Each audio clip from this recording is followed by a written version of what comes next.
नमस्कार सर्वांना, Rupali delicious kitchen मध्ये आपलं स्वागत आहे। आज आपण नाशिकचा उलटा वडापाव बघणार आहोत। आमच्याकडे तर पाववडाच म्हणतात त्याला, पण खूप ठिकाणी उलटा वडापाव म्हणतात, म्हणून मग म्हटलं चला तीच ओळख करून देऊया। आणि असा मस्त आतून लुसलुशीत आणि बाहेरून असा कुरकुरीत असा आज आपण नाशिकचा उलटा वडापाव बघणार आहोत। तर मग चला साहित्य बघूया आणि रेसिपीला सुरुवात करूया। पाववड्यामधलं जे सारण तयार करणार आहोत त्यामधलं साहित्य बघूया आधी। तर आपण इथं बटाटा घेतलाय उकडून, तर वजनी प्रमाण म्हणाल तर अर्धा किलो घेतलाय। त्यासाठी आपल्याला वाटण वाटायचंय, तर वाटणासाठी हिरवी मिरची घेतली आहे 7 ते 8, तुम्ही कमी अधिक करू शकता। अर्धा इंच आलं, 10 ते 12 लसणाच्या पाकळ्या, अर्धा चमचा अख्खे धने, अर्धा चमचा बडीशेप घेतली आहे। आणि नंतर वरतून टाकण्यासाठी भाजी तयार झाल्यावर आपल्याला हिरवीगार अशी कोथिंबीर लागणार आहे। फोडणीसाठी मोहरी, जिरं, कढीपत्ता घेतलाय। आणि आपण बॅटर, चटणी, पावला लावण्यासाठी आपण चटणी पण बनवणार आहोत, तर त्यासाठी आणि बटाट्याच्या भाजीसाठी मी एकत्रित इथं मीठ घेतलंय, ते मी प्रमाण सांगेन तुम्हाला नंतर एक एक करून। तर आपल्याला आता त्यासाठी बॅटर तयार करायला लागेल। तर त्या बॅटर साठी आपल्याला इथं मी 200 ग्रॅम चणा डाळीचं पीठ घेतलंय, त्याच्यामध्ये टाकण्यासाठी आपल्याला इथं ओवा लागणार आहे। पोटाला बाधू नये म्हणून थोडासा ओवा घ्यायचा, चवीपुरतं मीठ आणि खाण्याचा सोडा घेतलाय चिमूटभर अगदी। आणि आपल्याला चटणी तयार करायची आहे पाववड्याच्या म्हणजे पावला लावण्यासाठी। त्याच्यासाठी आपण इथं कोथिंबीर घेतली आहे 1 मूठभर मोठी, 2 हिरवी मिरची, 2 लसणाच्या पाकळ्या आणि अर्धा इंच आलं घेतलंय। बस एवढंच साहित्य लागतं आपल्याला चटणीसाठी फक्त। आपण इथं 10 पाव घेतले उलटा वडापाव करण्यासाठी। आधी आपण बटाट्याची भाजी तयार करून घेऊया, म्हणजे ती थंड होईल बॅटर करेपर्यंत।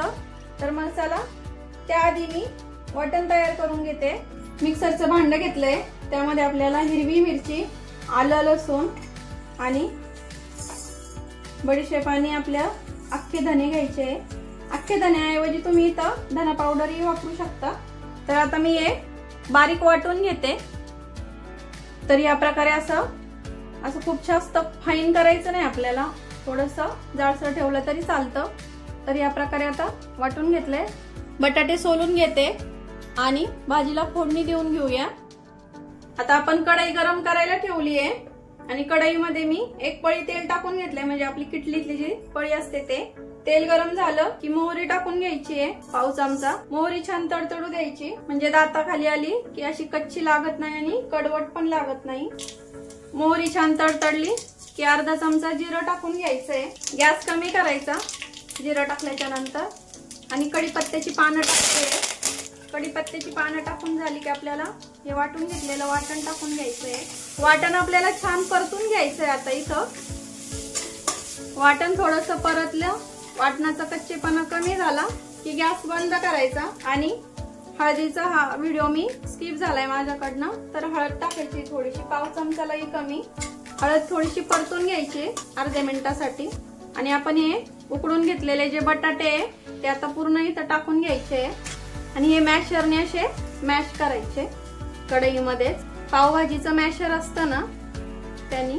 आता बघू शकता असं पूर्ण मॅश करून घेतले मी बटाटे याच्यामध्ये। आता हे मिक्स करायचं सगळं साहित्य, बटाटे आणि आपण परतून घेतलेला मसाला। आणि सगळ्यात शेवटी इथं चवीपुरतं मीठ टाकून घ्यायचंय आपल्याला आणि भरपूर अशी कोथिंबीर। आता हे सगळं मिक्स करून घेते मी। सारण आपलं आता रेडी आहे। आता याचा जो वरचा लेअर असतो म्हणजे कवर असतं डाळीच्या पिठाचं, ते तयार करून घेऊया। छान मिक्स झालंय, आता हे बाजूला ठेवून देऊ। आता पाववड्याचं वरच्या लेअरचं बॅटर तयार करून घेऊया। डाळीचं पीठ, ओवा, थोडा हातावरती क्रश करून टाकायचं आहे, म्हणजे छान फ्लेवर उतरतो। आणि पिठाच्या चवीपुरतं इथं मीठ टाकायचंय। हे सर्व साहित्य मिक्स करायचं, मीठ आणि ओवा। आता थोडं पाणी टाकून आपल्याला हे मिक्स करायचंय आणि अजिबात गाठी होऊ द्यायच्या नाहीये पिठामध्ये। आधी थोडंसंच पाणी टाकून आपल्याला हे बॅटर तयार करायचं आहे। आणि आपण सोडा टाकणार आहे, त्यामुळे याच्यामध्ये हळद टाकायची नाही, नाहीतर वड्याचा रंग असा लालसर येऊ शकतो। आता हे पीठ 2-3 मिनिटं छान एका डायरेक्शनला फिरून घ्यायचंय। 2 ते 3 मिनिटं झाले आता एका डायरेक्शनला फिरून आपलं पीठ। अजून थोडंसं पाणी टाकते मी। या पद्धतीने पाववडा केला तर अजिबात तेलकट होत नाही किंवा पाव पण अजिबात तेल ओढत नाही। एवढं थिक बॅटर ठेवायचंय आपल्याला। बॅटर खाली सोडलं की पिठात लगेच मिक्स झालं पाहिजे, म्हणजे खूप जास्त असं त्याचा वरचा लेअर जाडसर येत नाही, म्हणजे ते असं छातीत अडकल्यासारखं होतं, नाही तर खूप जास्त मोठा लेअर आला तर। आपलं बॅटर तयार झालंय आता पाववड्याचं। आपण आता चटणी करून घेऊया। पाववड्याच्या बटाट्याच्या भाजीसाठी जे मी भांडं घेतलं होतं तेच भांडं घेतलंय इथं। भरपूर अशी कोथिंबीर आणि कोथिंबीरची देठं, लसूण, आलं आणि चटणीच्या चवीपुरतं इथं मीठ घेते। आता एकदम थोडंसं अगदी 2-1 चमचे पाणी टाकून आपल्याला हे बारीक वाटून घ्यायचंय। इथं मी चटणी वाटून घेतलीये। तर मग आता चला पाववडा तयार करायला घेऊया। तेल गरम करायला ठेवलंय इथं। बाकीची तयारी होईपर्यंत तेल पण गरम होईल। तर इथं आता पाव घेतले, सिंगल सिंगल करूया आणि मध्ये कट द्यायचा आहे एकच, असं तुम्ही सुरीने पण देऊ शकता। आणि आपल्याला ही एक साइडला अशी चटणी लावून घ्यायची आहे। बटाट्याची भाजी पण इथं थंड झाली आहे। तुम्हाला किती बटाट्याची भाजीची फिलिंग आवडेल त्यानुसार तुम्ही इथं हे भरून घ्या आणि असं पॅक आपल्याला इथं प्रेस करायचं आहे। इथं पाव रेडी झाली आहे बटाट्याची भाजी टाकून। आता या पिठामध्ये सगळ्यात शेवटी आपल्याला खायचा सोडा टाकायचा आहे, शेवटीच टाकायचा, म्हणजे पीठ पातळ होत नाही जास्त। आता तेल गरम झालंय का बघूया, थोडंसं पीठ सोडून बघायचं। छान गरम झालंय तेल।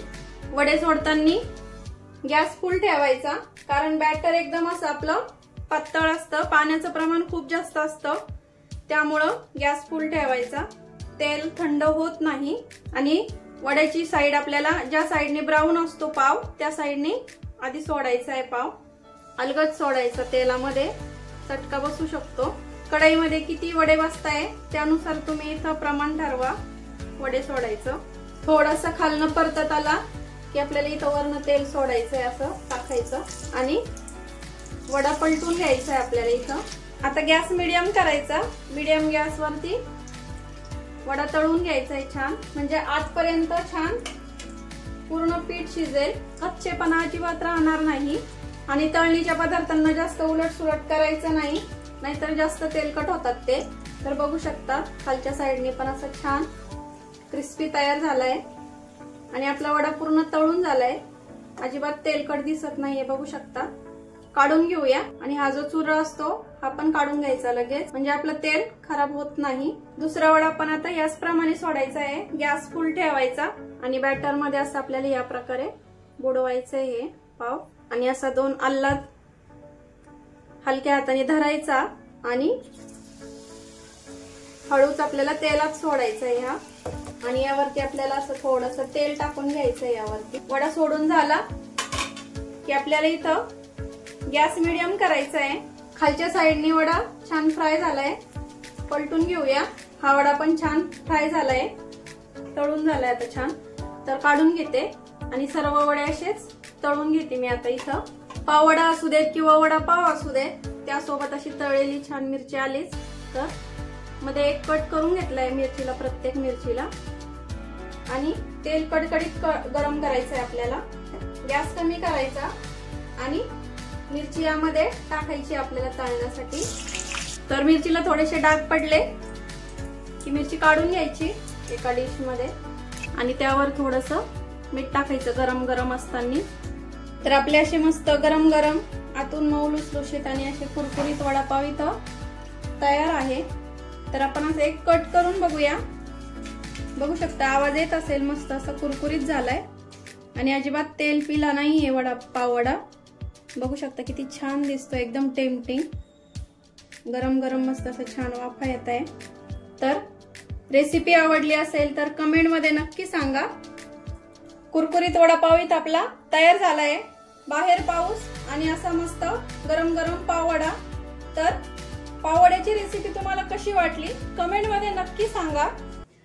रेसिपी आवडली असेल तर लाईक, शेअर, सबस्क्राईब करायला विसरू नका। रेसिपी नक्की ट्राय करा, कारण घरचं जेवण हे खरंच स्वादिष्ट असतं। अशाच नवीन छान छान रेसिपींसोबत पुन्हा भेटूया, तोपर्यंत बाय बाय।